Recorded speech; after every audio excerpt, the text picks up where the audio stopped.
Salve und willkommen zu meiner Roman Coin Show. In diesem Video, das gleichzeitig Teil 1 der Serie ist, beleuchten wir das Leben des ersten von 3 jungen römischen Männern, die zwar in unterschiedlichen Jahrhunderten lebten, aber ein ähnliches Schicksal miteinander teilten. Die anderen 2 werden in den nachfolgenden Teilen 2 und 3 vorgestellt.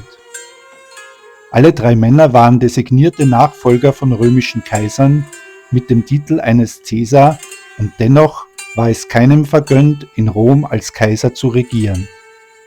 Vom Tod vor ihrer Zeit aus der Welt gerissen, können wir heute nur spekulieren, ob sie für das römische Imperium ein Segen oder ein Fluch gewesen wären. Fakt ist, es waren Cäsaren, die nie als römische Kaiser regierten. Das hört sich erst einmal widersprüchlich an. Die Begriffe Caesar und Kaiser sind sehr ähnlich, weil sie denselben Ursprung haben, aber im Laufe der Zeit eine völlig unterschiedliche Bedeutung angenommen haben. Bevor wir uns nun also den 3 Persönlichkeiten und ihren Münzprägungen zuwenden, wollen wir uns mit ihrem Titel Caesar beschäftigen. Da gibt es nämlich eine klare Unterscheidung, denn der spätere Titel Caesar war anfänglich nur ein Name. Caesar war ursprünglich das 3. Namenselement, also Cognomen, einer Familie aus dem Geschlecht der Julier, das durch Gaius Julius Caesar, dem berühmten Diktator, weltbekannt wurde. Nachdem Caesars Adoptivsohn Octavian, der spätere Kaiser Augustus, an die Macht kam, wurde Caesar zu einem Bestandteil seines Herrschernamens. Alle Kaiser der julisch-claudischen Dynastie führten ihn. Als die Dynastie der Julier ausstarb, wurde der Name Caesar, und das ist entscheidend, zum verliehenen Titel für den designierten Thronfolger. Der nunmehr regierende Kaiser Roms war also ein Augustus, nach dem Titel des Octavian abgeleitet, der die Kaiserzeit Roms, das sogenannte Prinzipat, eröffnete. Die auserwählten Nachfolger, das mussten nicht unbedingt leibliche Söhne sein, wurden mit Zustimmung des Senats zum Caesar ernannt. Das war eine klare Rangbezeichnung für den Kronprinzen und Thronerben. Der römische Kaiser hatte also keine klassische republikanische Amtsbezeichnung. Seine Macht speiste sich aus der Häufung mehrerer Ämter und Vollmachten. Seine wichtigsten Titel waren zum einen die Bezeichnung Imperator. Dies war ursprünglich ein Ehrentitel für einen siegreichen Feldherrn und wurde ab Augustus, der Vorname des Herrschers, ein Praenomen Imperatoris. Es bedeutete sinngemäß Oberbefehlshaber aller Streitkräfte, benannte also den Inhaber der höchsten militärischen Gewalt.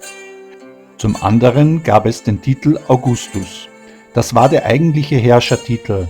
Er bedeutete der Erhabene oder der Geweihte. Diesen Titel verlieh der Senat dem jeweils regierenden Kaiser. Augustus zu sein bedeutete, die oberste politische, religiöse und militärische Gewalt zu besitzen, also der erste unter vielen zu sein. Kurz gesagt war Augustus der tatsächliche Titel des Kaisers, während sein designierter Nachfolger den Titel Caesar führte. Warum nun die Begriffe so ähnlich sind, liegt wohl an der historischen Entwicklung. Die Ähnlichkeit kommt daher, dass beide Titel auf denselben Namen zurückgehen, der durch den berühmtesten Römer der Geschichte, Gaius Julius Caesar, entstanden war. Weil Gaius Julius Caesar zu Lebzeiten so mächtig war und ja sogar posthum vergöttlicht wurde, kam es, dass sein Familienname Caesar von seinen Nachfolgern als prestigeträchtiger Namensbestandteil übernommen wurde. Später wurde er zum festen Titel für die Herrscher von Byzanz. Wie kam es aber zur sprachlichen Entwicklung zum deutschen Wort Kaiser? Nun, der Titel Caesar reiste einfach durch die Sprachen. Aus dem lateinischen Caesar wurde im griechischen Kaiser, im Deutschen wurde daraus Kaiser. Deshalb wurden aus den 3 Cäsaren nie römische Kaiser, die das Imperium regierten. Nun hätten wir das geklärt, und so können wir uns sofort der ersten Geschichte zuwenden. Es handelt sich um den ersten designierten Nachfolgekandidaten Kaiser Hadrians, Wir befinden uns also im 2. Jahrhundert nach Christi. Die Adoption des Lucius Aelius Caesar durch Kaiser Hadrian im Jahr 136 nach Christi ist ein Paradebeispiel für die komplexen Mechanismen der römischen Thronfolge. Sie war keine spontane Entscheidung, sondern das Ergebnis einer tiefen Krise, einer überraschenden Wahl und eines weitreichenden Plans für die Zukunft des Reiches. Seine Motive sind bis heute nicht eindeutig geklärt, was die Geschichte besonders faszinierend macht. Hadrian sah sich im Jahr 134 nach Christi nach seiner Rückkehr nach Rom mit einer prekären Lage konfrontiert. Denn trotz seiner 17-jährigen Herrschaft hatte er keinen leiblichen Sohn, der ihm hätte nachfolgen können. Hinzu kam sein rapide schwindender Gesundheitszustand, vermutlich ein Herzleiden. Als pragmatischer Herrscher war sich Hadrian bewusst, dass eine Regelung für die Zeit nach seinem Tod getroffen werden musste. Ein Problem, das in der römischen Geschichte immer wieder zu blutigen Machtkämpfen geführt hatte. Hadrians Auswahl fiel auf Lucius Caeonius Commodus, einen 35-jährigen Senator aus angesehenem Haus. Ein Detail aus den Quellen ist seine außergewöhnliche, gefällige physische Erscheinung, die antiken Autoren zufolge eine Rolle gespielt haben könnte. Allerdings besaß der designierte Thronfolger keinerlei militärische Erfahrung, da er seine Laufbahn ausschließlich in der zivilen Verwaltung absolviert hatte. Hadrians Entscheidung für diesen Kandidaten ist bis heute ein ungeklärtes Mysterium. In der Forschung werden mehrere, sich nicht ausschließende Theorien diskutiert. Die erste Theorie sieht persönliche Sympathie als Grund der Adoption. Hadrian war ein bekannter Förderer der Künste, Aelius teilte diese kulturellen Interessen und den luxuriösen Lebensstil. Es ist denkbar, dass die persönliche Chemie einfach stimmte und Hadrian einen geistig verwandten Nachfolger wollte. Die nächste Theorie vermutet einen dynastischen Plan mit einer durchaus langfristigen Strategie als Adoptionsgrund. Viele Historiker sehen in der Adoption einen klugen Schachzug. Hadrian könnte Aelius als Übergangslösung auserkoren haben, um über dessen Nachkommen die eigene Blutlinie auf dem Thron zu etablieren. Aelius war bereits Vater eines kleinen Sohnes, des späteren Kaisers Lucius Verus, und damit ein geeigneter Stammhalter. Die letzte, sehr verbreitete, aber nicht eindeutig belegte Theorie besagt, dass Aelius vielleicht der leibliche, aber uneheliche Sohn Hadrians gewesen sein könnte. Der französische Historiker Jérôme Cacopignon vertrat die Ansicht, Hadrian habe mit dieser Adoption seinen Bastardsohn auf den Thron bringen wollen. Was auch immer das tatsächliche Motiv Hadrians war, genau wissen wir das leider nicht, aber die Adoption im Sommer 136 ist ein Fakt. Nach der formellen Adoption änderte Caeonius Commodus seinen Namen in Lucius Aelius Caesar. Der Titel Caesar stand nun erstmals offiziell auf seinen Münzen und zeigte ihn als den designierten Thronfolger. Hadrian bereitete ihn systematisch auf die Herrschaft vor. Er verlieh ihm die tribunizische Gewalt, ernannte ihn für die Jahre 136 und 137 zum Konsul und gab ihm mit der Statthalterschaft über die beiden Provinzen Pannoniens die Gelegenheit, erste militärische Erfahrungen zu sammeln. Und genau dazu zeige ich hier diese Münze. Dieser Sesterz, geprägt für Lucius Aelius, ist ein bedeutendes historisches Zeugnis aus dem Jahr 137 nach Christi. Geprägt wurde er in Rom unter Kaiser Hadrian. Die Vorderseite zeigt das Porträt des Lucius Aelius als Caesar mit Blick nach rechts ausgerichtet. Die Legende lautet hier typischerweise Lucius Aelius Caesar. Dies identifiziert ihn als Lucius Aelius, den Caesar und Thronfolger. Die Rückseite zeigt Pannonia als stehende Frau in Vorderansicht. Ihr Kopf ist meist nach links gewandt. Sie hält in ihrer rechten Hand ein Vexillium, das Feldzeichen einer römischen Legion. Mit der linken Hand rafft sie ihr Gewand. Sie trägt am Haupt eine Mauerkrone, was sie als Personifikation einer Provinz oder Stadt kennzeichnet. Die Legende ist zweigeteilt. Oben im Feld steht die Widmung an Aelius, TR Bod Cos 2. Dies steht für die Tribunitia Potestate, also war er Inhaber der tribunizischen Gewalt und zum zweiten Mal Konsul, was die Münze auf das Jahr 137 nach Christi datiert. Zeitlich neben der Figur ist der Name der Provinz Pannonia verteilt. Die Wahl des Pannonien-Motivs ist kein Zufall. Lucius Aelius wurde von Hadrian nicht nur adoptiert, sondern auch sofort mit wichtigen Aufgaben betraut.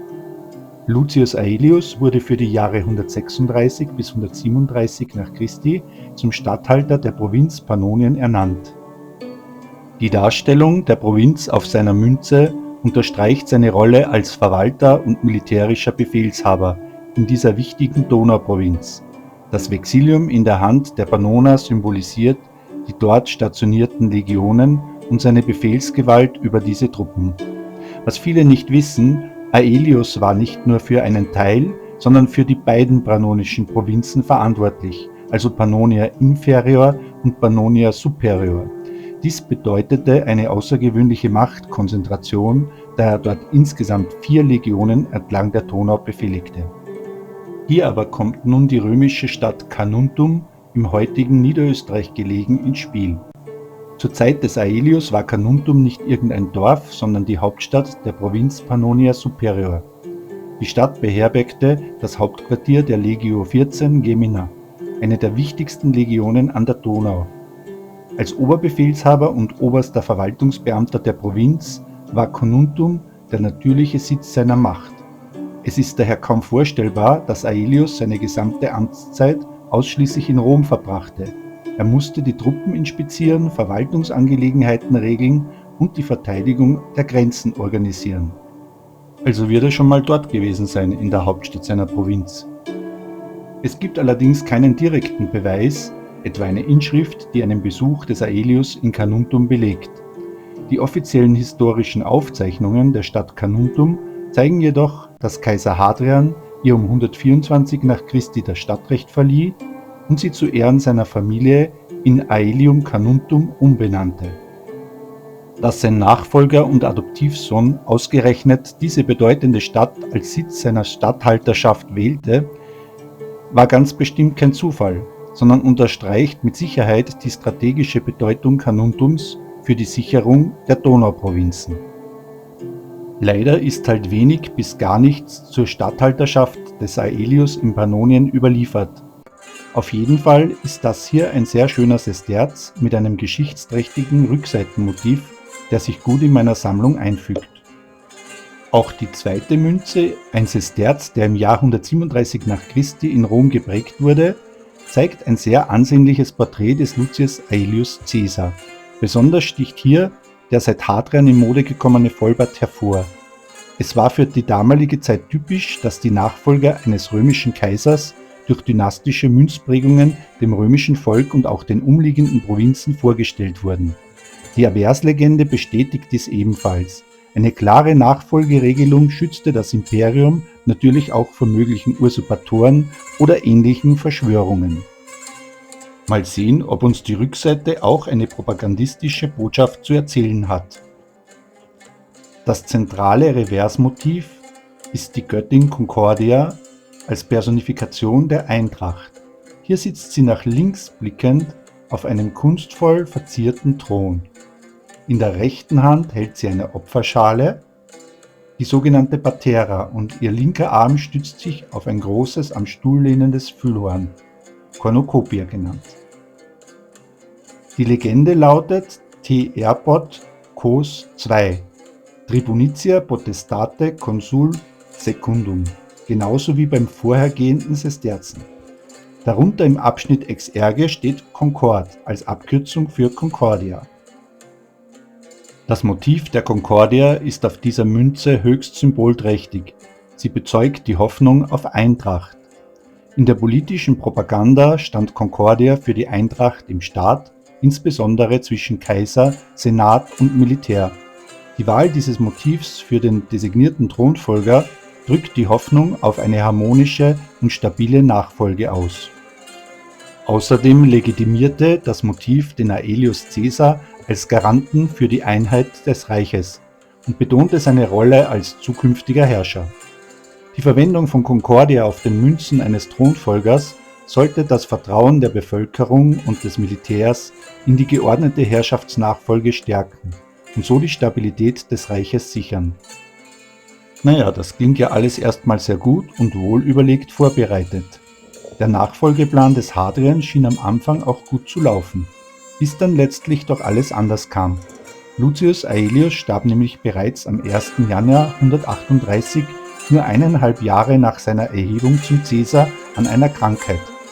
Hadrian musste daraufhin Antoninus Pius adoptieren, den er wiederum verpflichtete, Aelius' kleinen Sohn Lucius Verus und einen talentierten jungen Mann namens Marcus Aurelius zu adoptieren. Aber den Teil der Geschichte kennen wir ja bereits. Und wenn nicht, dann könnt ihr das jederzeit in einer meiner vorherigen Folgen über Antoninus Pius nachsehen. Einen Link dazu findet ihr am Ende des Videos. Obwohl der Caesar Aelius den Thron nie bestieg, wurde Hadrians Nachfolgeregelung letztlich doch noch eine Erfolgsgeschichte.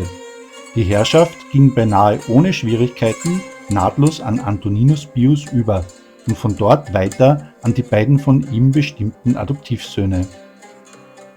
Ich hoffe, die Geschichte des Aelius Caesar war spannend und informativ, denn auch in unserer nächsten Folge möchte ich wieder einen Cäsaren vorstellen, dessen Schicksal ihn in Rom nie regieren ließ. So viel kann ich aber vorab verraten, wir werden gemeinsam ein Jahrhundert vorwärts springen in das Jahr 250 nach Christi und dort begegnen wir dem Caesar Herennius Etruscus und seinem Vater, dem römischen Kaiser Trajan Decius. Was denkt ihr bewegte den Kaiser Hadrian, den Aelius zu adoptieren? Welche der beiden vorgestellten Sesterzen ist euer Favorit? Hinterlasst mir einen Kommentar und einen Daumen hoch, beziehungsweise abonniert den Kanal und drückt die Glocke, um von der nächsten Folge zu diesem Thema rechtzeitig zu erfahren.